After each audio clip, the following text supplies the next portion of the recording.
Good evening, dear students. Today we are discussing the sample paper number B of the class 12th biology. So let's get started. Question number A of this.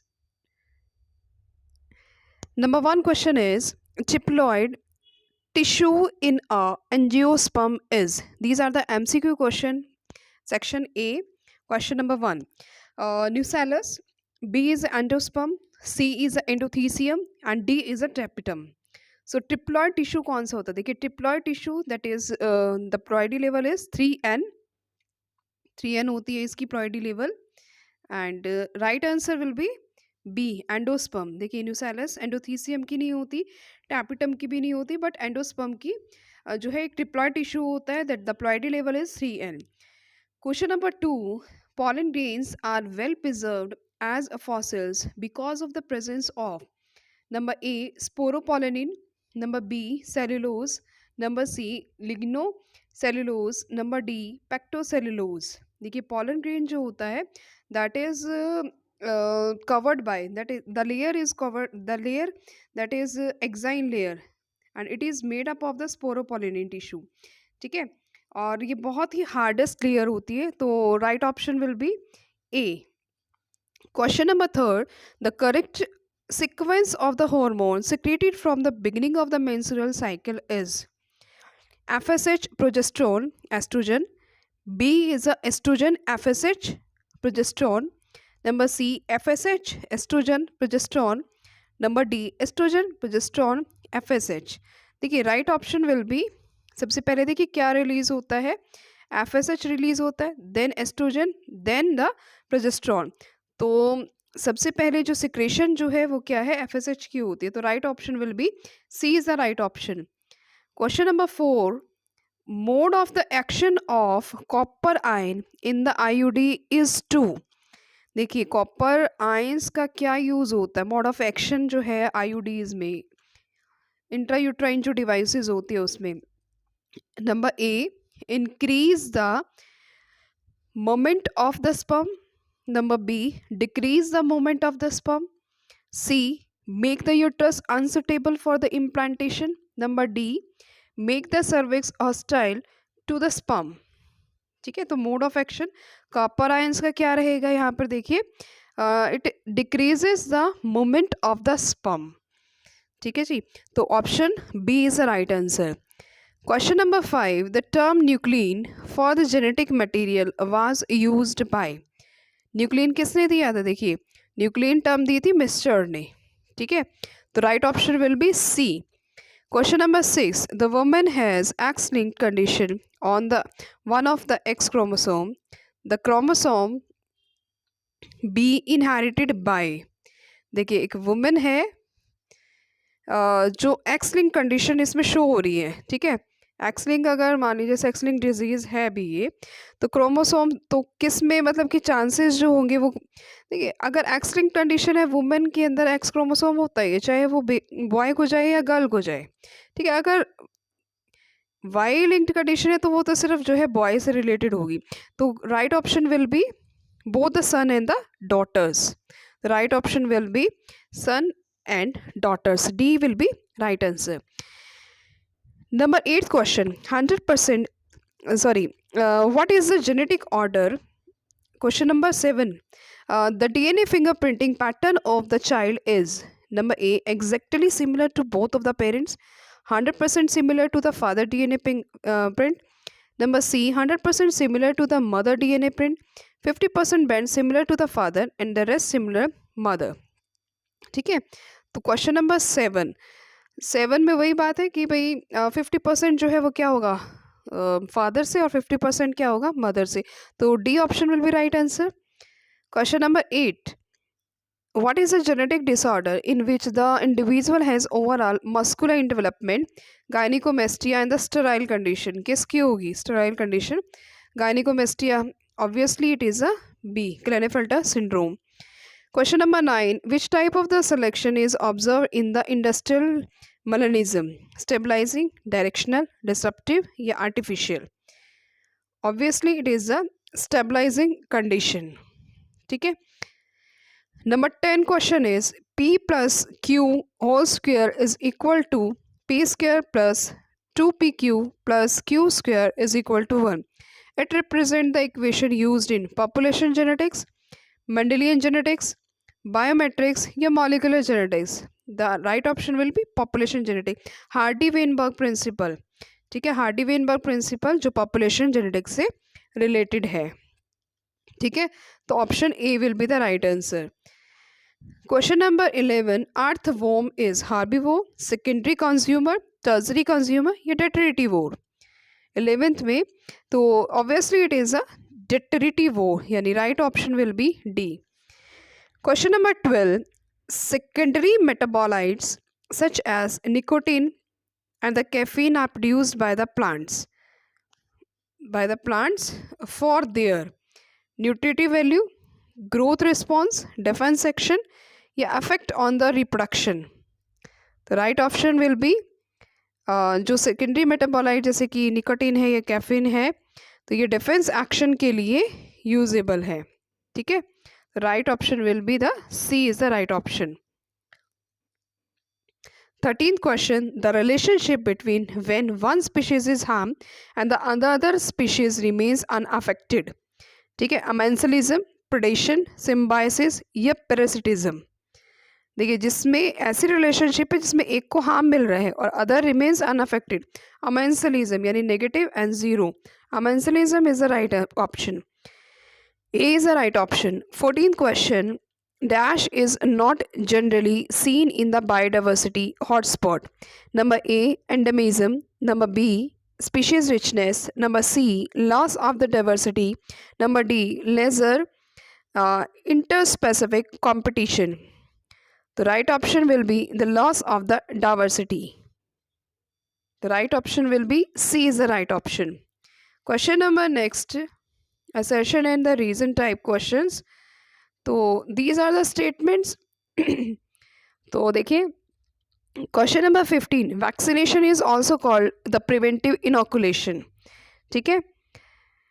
And reason is a vaccine prevents the formation of the antibody inside the body. No, it is a wrong statement. So the right option will be the C is the right option.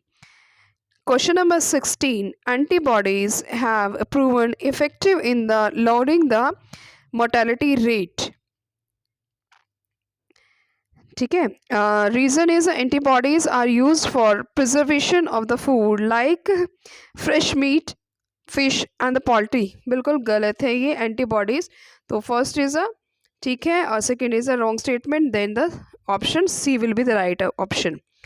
Question number 17. Discovery of the penicillin by the Alexander Fleming is a discovery by chance. ठीक है ये statement बिल्कुल. Fleming was working on the Penicillium notatum along with the Staphylococcus bacteria. तो right option क्या है इसका देखिए.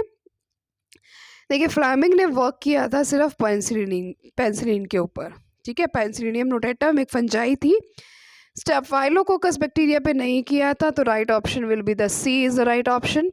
Question number 18. There is a no chance of the transmission of the malaria to the man by the bite of the male. बिल्कुल ठीक है, mail mosquito जो है रिस्पॉन्सिबल नहीं होता मलेरिया के लिए. It carries the non virulent stage of the Plasmodium. No it is a wrong statement, क्योंकि जो मेल मॉस्किटो होता है एनोफिलीज उसके अंदर तो प्लाज्मोडियम चाहे वायरुलेंट हो चाहे नॉन वायरुलेंट स्ट्रेन होता ही नहीं है उसके अंदर, ठीक है. तो right option will be the C. चलिए अब सेक्शन ए हो गया अपना. 18 क्वेश्चन हमने डिस्कस किए यहाँ तक. सेक्शन बी देखिए. Name the type of the immunity the colostrum provide the newborn baby. Right, giving example where this type of the immunity should be provided to the person. देखिए colostrum से जो मिलती है वो कौन सी होगी इम्यूनिटी? पैसिव इम्यूनिटी होती है, ठीक है. और ये जो इम्यूनिटी है कब, मतलब कि this type of the immunity required कब देनी चाहिए? जब एंटीबॉडीज रिक्वायर्ड होती है इंस्टेंटली, ठीक है. जब इंसान को बहुत जल्दी ज़रूरत होती है, इंस्टेंटली ज़रूरत होती है, तब इसकी इम्यूनिटी प्रोवाइड की जाती है, ठीक है. नेक्स्ट क्वेश्चन है, इसमें और दिया हुआ है, name to special type of the lymphocyte in the human, how do they different in their roles in the immune responses. देखिए, दो टाइप के लिम्फोसाइट्स होती है, एक तो होती है टी लिम्फोसाइट और एक होती है B lymphocyte. T lymphocyte responsible है सेल मेडिएटेड इम्यूनिटी के लिए, और बी सेल्स रिस्पॉन्सिबल होती है प्रोडक्शन ऑफ द एंटीबॉडीज़ के लिए। ठीक है, एंटीबॉडी प्रोडक्शन होगा, और एंटीबॉडी प्रोडक्शन होने के बाद ये इम्यूनिटी जो कौन सी कहलाएगी, ये it is a humoral immunity. लेकिन जो टी सेल्स होती है ये दो टाइप की होती है, टी किलर सेल होती है, एक टी जो होती है हेल्पर सेल्स होती है, दो टाइप की होती है, और ये सेल मीडिएटेड इम्यूनिटी प्रोवाइड करती है। ठीक है जी। Next question is 20th question, what is baker yeast, give its application. देखिए, बेकर ईस्ट जो होता है वो सैक्रोमाइसिस सर्विसिया होती है। ठीक है, सैक्रोमाइसिस सर्विसिया, इसकी एप्लीकेशन क्या है, ये हेल्प करती है जैसे कि इडली डोसा या अल्कोहल प्रोडक्शन के लिए, यानी कि basically it is helpful in the fermentation process. ठीक है, 2 मार्क्स का क्वेश्चन है, आप कर सकते हैं इसको। Next question is what is the advantages of biopesticides. चलिए इसको हम डिटेल में करेंगे अभी। क्वेश्चन नंबर 22 भी देख लेते हैं यहीं पर, give the full form of the ELISA on which principle it works. And next question, differentiate between male and the female heterogamy, and और ऑप्शन है difference between the Turner syndrome and the Down syndrome. चलिए इन तीनों questions को हम discuss कर लेते हैं। चलिए देखिए, क्वेश्चन नंबर 21 था, तो बायोपेस्टिसाइड्स के इसके यूज़ एप्लीकेशंस देनी थी हमें। देखिए, एक तो है the problem of the pollution has been control due to use of the bio fertilizers. ठीक है, एक तो पोल्यूशन की प्रॉब्लम सॉल्व होती है।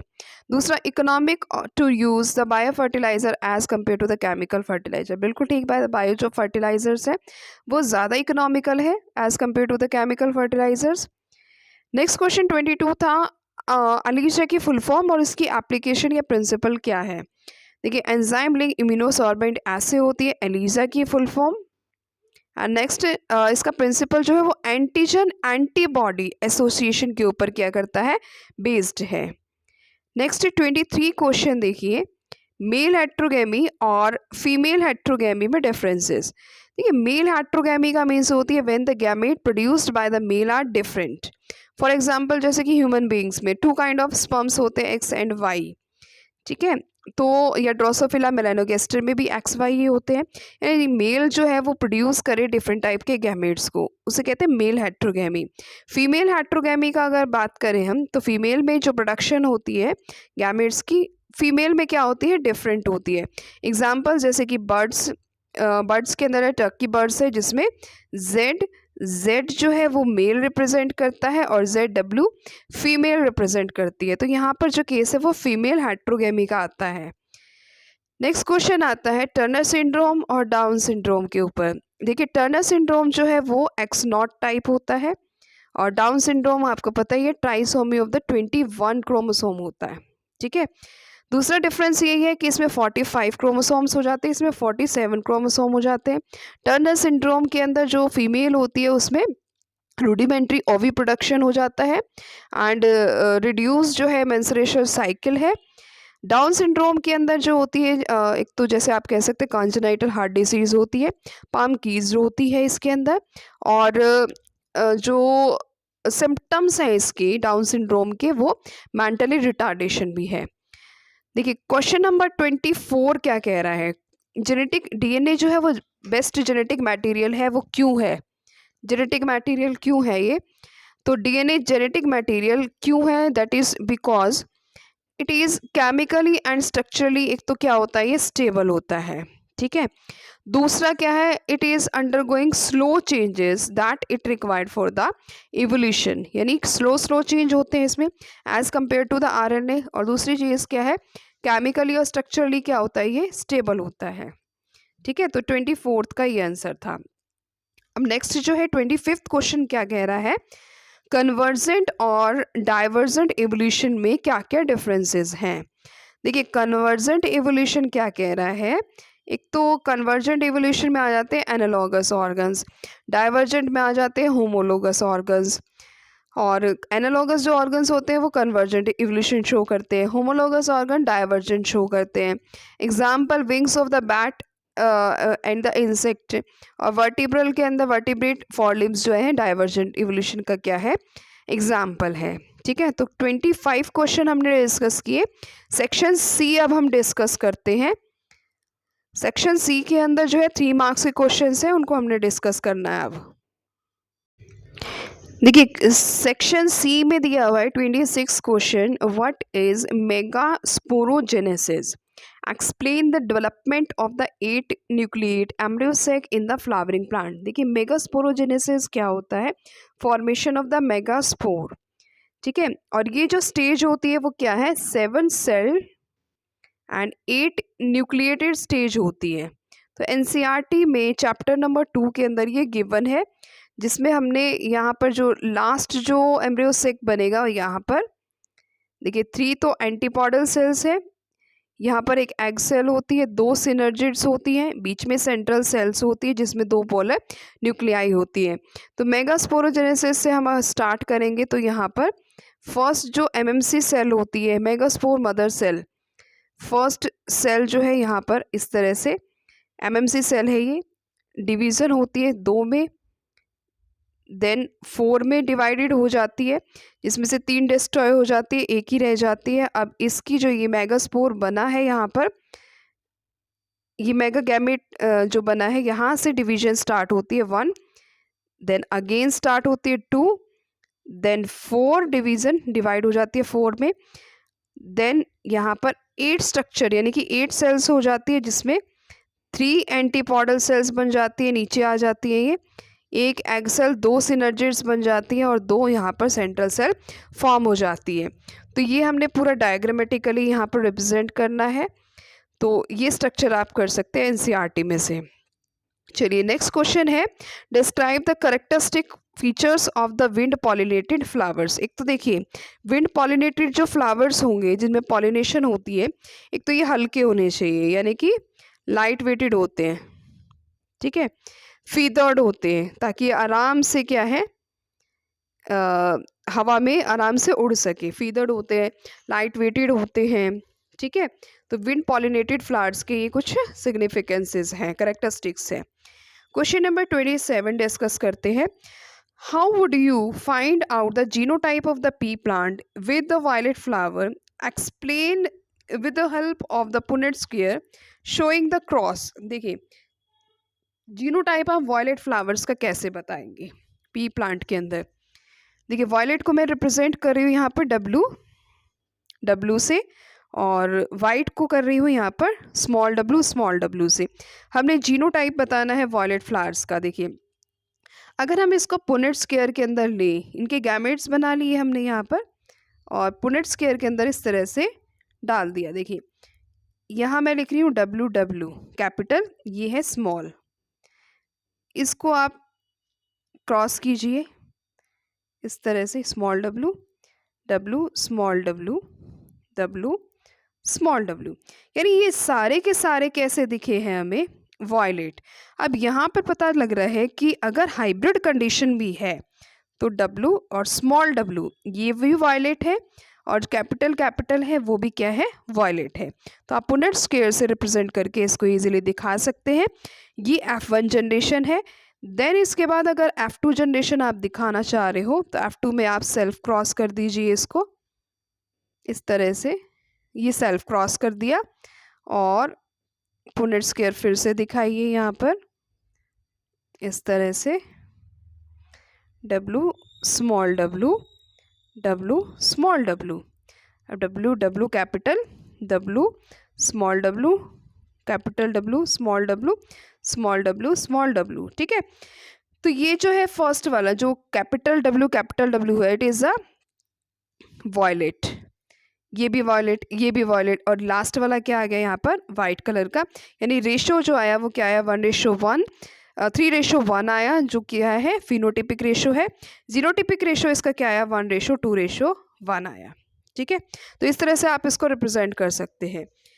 नेक्स्ट क्वेश्चन आता है, और colour blind child is born to the normal couple, work out the cross to show how it is possible, mention the sex of the child. देखिए सबसे बड़ी बात, अगर कलर ब्लाइंड चाइल्ड है तो मेल होगा ऑब्वियसली, और अगर नॉर्मल कपल है, देखिए ये एक्स एक्स है, ठीक है, फीमेल, क्रॉस किया एक्स वाई, ये नॉर्मल मेल है।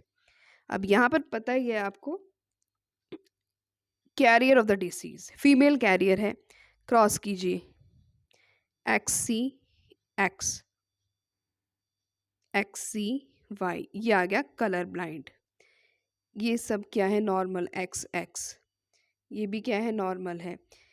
यानी ये कैरियर फीमेल आई, ये क्या आया, कलर ब्लाइंड सन आया, ये दोनों नॉर्मल है।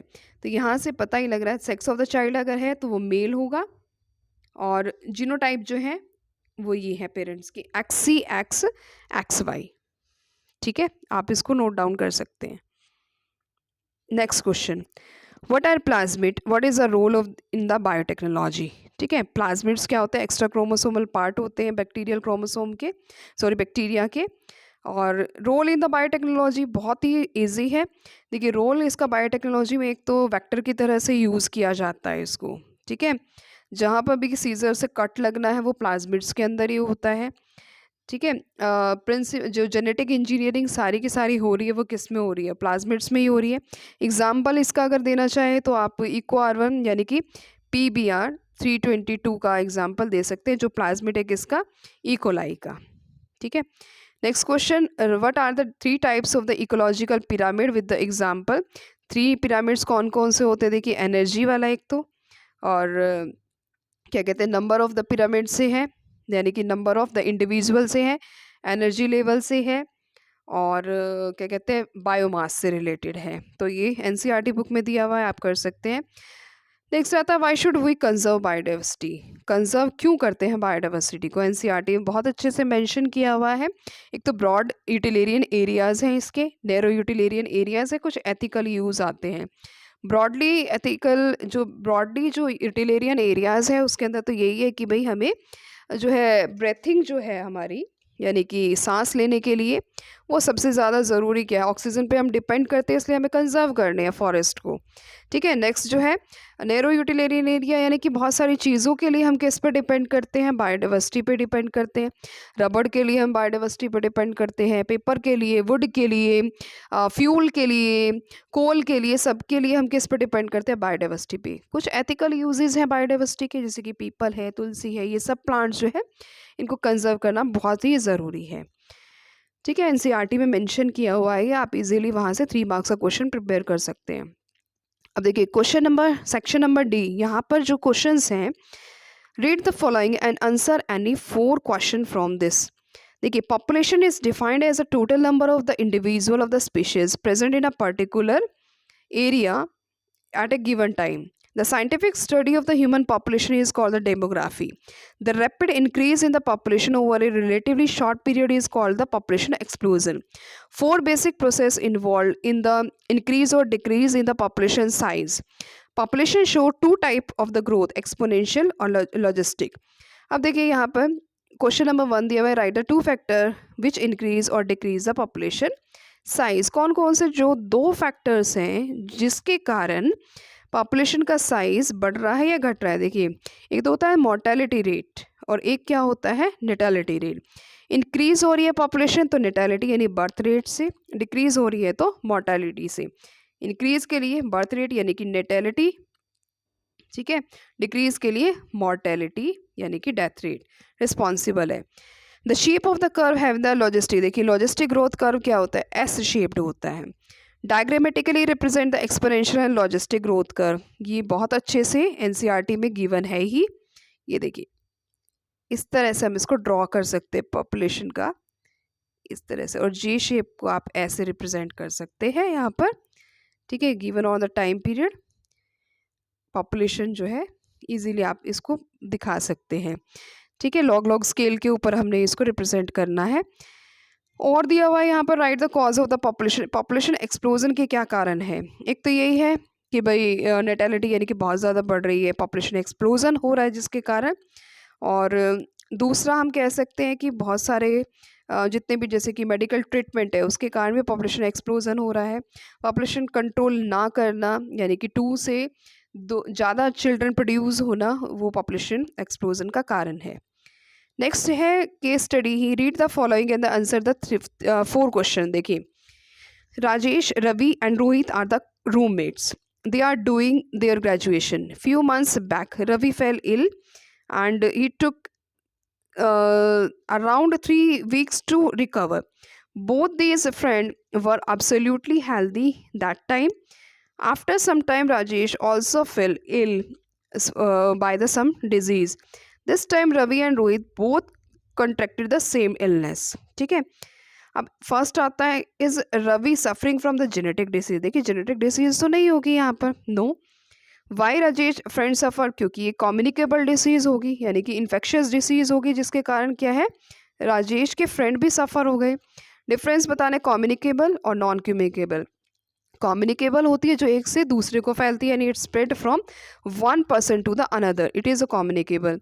नॉन कम्युनिकेबल जो नहीं फैलती, यानी one person to another person जो है नहीं फैलेगी। ठीक है, guess the name of the disease Ravi suffered from. देखिए, कौन सी डिसीज़ हो सकती है, कोई बैक्टीरियल डिसीज़ हो सकती है या वायरल डिसीज़ हो सकती है।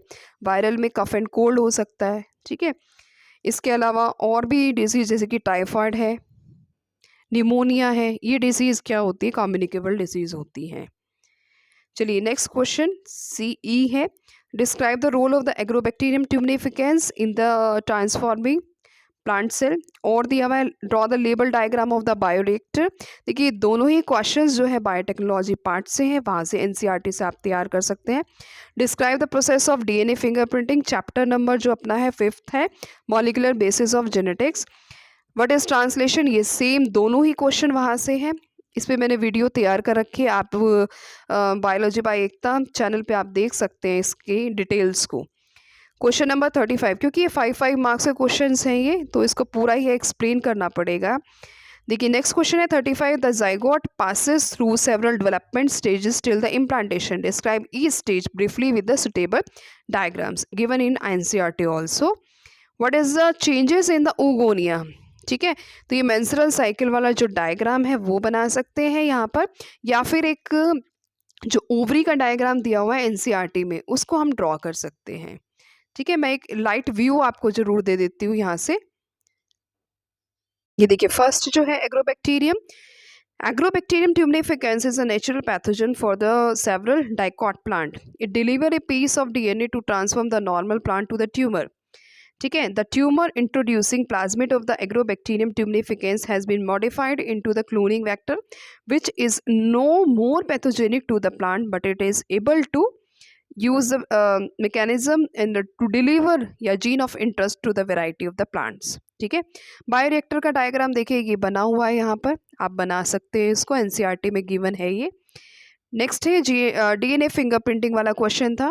फर्स्ट स्टेप होता है isolation of DNA, second step होता है digestion of the DNA by the restriction endonuclease, third step होता है इलेक्ट्रोफोरेसिस, जेल इलेक्ट्रोफोरेसिस करते हैं ताकि डीएनए के फ्रेगमेंट्स को हम सेपरेट कर ले। नेक्स्ट आता है treatment of the DNA to split the double standard DNA to the single stranded DNA, transferring of the separated DNA fragment to the synthetic membranes such as the nitrocellulose or the nylon। Hybridization करते हैं VNTR probe से, then autoradiography, और this technique is used in the forensic science to determine the population and genetic diversity। ठीक है, next question translation है। It is also the steps होते हैं इसके, इनिशिएशन, इलांगेशन, टर्मिनेशन है। डायग्रामेटिकली मैंने वीडियो के अंदर बहुत अच्छे से समझा रखा है, आप देख सकते हैं पीछे चैनल पे जाके। 35 क्वेश्चन देखिए, ये वाला हमने डायग्राम बनाना है इम्प्लांटेशन तक का। ये देखिए, फर्स्ट जो स्टेज आती है इसकी, एक सेकेंड थोड़ा ब्रॉड कर लेते हैं। ये देखिए फर्स्ट स्टेज इसकी ए, फ्यूजन होता है यहाँ पर, देखिए ए फ्यूजन हो गया, जाइगोट बन गया। देन यहाँ पर मोरुला स्टेज आ गई, ये देख सकते हैं ABCD, यहाँ पर मोरुला स्टेज आ गई। देन ब्लास्टोसिस्ट स्टेज के अंदर ही यहाँ पर आ गया। 16 जो स्टेज होती है वो क्या है, ब्लास्टुला की होती है, ब्लास्टोसिस्ट की होती है। ये डायग्राम ड्रॉ करना है। और में जो दिया हुआ है यहाँ पर क्वेश्चन, ठीक है, ये देखिए इस तरह का डायग्राम जो डेवलपिंग फॉलिकल है उसका ये डायग्राम बनाना है हमें, जिसमें ये क्या है, प्राइमरी फॉलिकल है, ठीक है, टर्जरी, सेकेंडरी, देन टर्जरी, यहाँ पर एंट्रम कैविटी बन जाती है, एंट्रम है जिसको हम मैच्योर फॉलिकल या ग्राफियन फॉलिकल कहते हैं, ओवुलेशन होता है और यहाँ पर ओवम डिस्पेल हो जाता है, एक्सपेल हो जाता है यहाँ से, ठीक है। तो ये डायग्राम हमें ड्रॉ करना है। तो ये हमने सेट नंबर बी डिस्कस किया। बहुत अच्छे से अपनी तैयारी कीजिए, प्रिपरेशंस कीजिए। Thanks for watching this video. Thank you so much.